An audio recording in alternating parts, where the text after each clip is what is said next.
be complete first and then get into a relationship. That usually works out.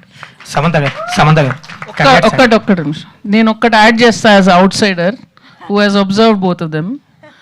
నాకు రాజ్ గారిలో నాకు బాగా నచ్చిన విషయం ఏంటంటే అండి, సమంత గారిని ఎవరన్నా పొగిడితే ఆయన ఎంత గర్వంగా ఫీల్ అవుతారో నాకు నచ్చుతుంది.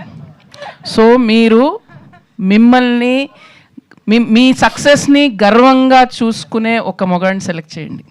That is the greatest thing you can do for your self. ఆయన ఎంత హ్యాపీ ఫీల్ అవుతారో నేను చూశాను. And that is biggest Boost. It's a total greenest flag అది.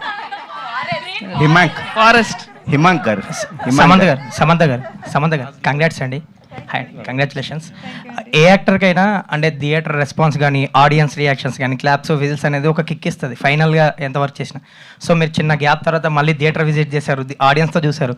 సో ఇంకా గ్యాప్ తీసుకోకూడదు అనిపించిందా ఆ రియాక్షన్స్ అవన్నీ చూశాక? ఇంకా గ్యాప్ తీసుకోకూడదా అంటే ఆ రియాక్షన్ చూస్తే?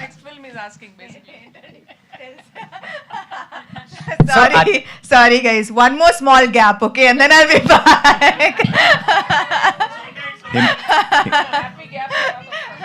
కానీ నిజంగా ఇది యాక్చువల్లీ నేను I know I have to take maternity leave now, but I'm very very happy to go.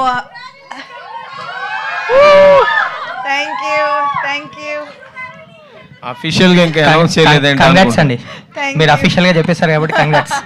ఇందాక డబుల్ కంగ్రాట్స్ అన్నప్పుడే థ్యాంక్స్ అన్నారు కదా, అదే official.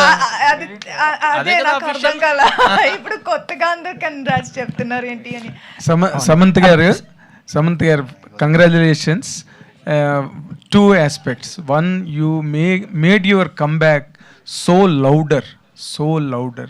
Theaters really shuddered under celebration. One. Two, you made the theater so lively. Families have just ran